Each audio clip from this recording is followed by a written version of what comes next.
Hello guys, আসসালামু আলাইকুম। আপনারা সবাই কেমন আছেন? আশা করি ভালো আছেন। আল্লাহর রহমতে আমি অনেক অনেক ভালো আছি।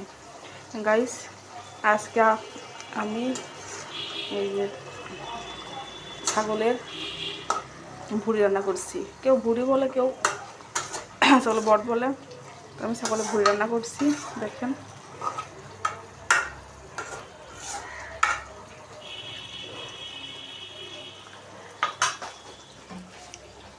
আর এই তেলগুলা আমি অলরেডি লবণ, হলুদ আর ঝালের গুঁড়া দিয়ে ভেজে নিয়েছি।